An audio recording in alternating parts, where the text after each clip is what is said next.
Alors bonjour, je suis Emmanuelle Favre, ingénieure HSE, actuellement travaillant en tant qu'intervenant en prévention des risques professionnels au CISTC, Centre interprofessionnel de santé au travail de Cayenne. Mon rôle est d'intervenir en entreprise sous la responsabilité des médecins du travail afin d'évaluer les conditions et l'environnement de travail des salariés, mais également afin d'accompagner et d'aider les employeurs dans leur démarche de prévention des risques pour que leurs salariés travaillent en toute sécurité et en préservant leur santé. Alors l'ergonomie consiste à l'adaptation du poste de travail d'un salarié en fonction de ses caractéristiques et de ses capacités. Donc en gros, l'ergonomie, ça va permettre aux salariés de travailler avec plus de confort, plus de sécurité et moins de fatigue, donc une meilleure productivité.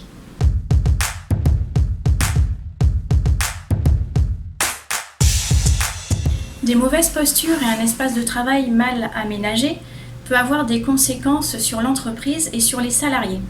Tout d'abord sur le salarié concerné, son travail il va être moins performant, moins productif, la qualité de son travail va être moins bonne, son état de santé risque de se dégrader, ce qui peut entraîner son absence ou un arrêt maladie. Cette absence va avoir des répercussions sur l'entreprise et ses collègues. Il va y avoir une difficulté à remplacer ce salarié qui connaissait bien son poste, une surcharge de travail sur ses collègues, une désorganisation de l'équipe et du travail, une dégradation du climat social, peut-être une mauvaise image de l'entreprise et une possibilité perte financière pour l'entreprise.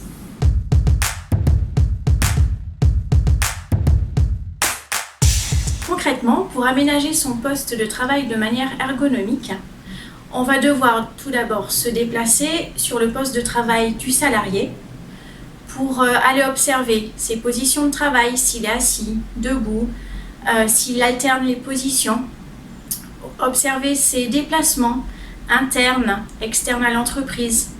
On va regarder aussi ses gestes répétitifs, ses efforts physiques. Il va également falloir faire attention à la morphologie du salarié pour adapter son environnement de travail par rapport à sa taille. Parce qu'il ne suffit pas d'acheter du matériel dit ergonomique, il va falloir acheter donc certes du matériel ergonomique, donc qui dit ergonomique dit réglable, mais qui va s'adapter à la morphologie du salarié. On va également mettre la priorité sur la sécurité, forcément, en installant des équipements de protection collective sur les risques principaux, tels que les poussières, les produits chimiques, le risque de coupure, d'écrasement, par exemple, les manutentions. Et on va compléter, donc les équipements de protection individuels vont compléter cette prévention et également traiter les risques spécifiques que peuvent avoir certains opérateurs. On va aussi faire attention à l'environnement de travail, la luminosité et le bruit. En ce qui concerne la luminosité, on va essayer au maximum de favoriser la lumière naturelle parce qu'elle est bénéfique physiologiquement, elle va apporter des vitamines, et puis psychologiquement, il y a certaines dépressions qui peuvent être traitées par luminothérapie. Et au niveau du bruit, on va essayer de limiter au maximum le bruit parce qu'on sait qu'un environnement bruyant va entraîner fatigue, irritabilité, lassitude, stress chez le salarié.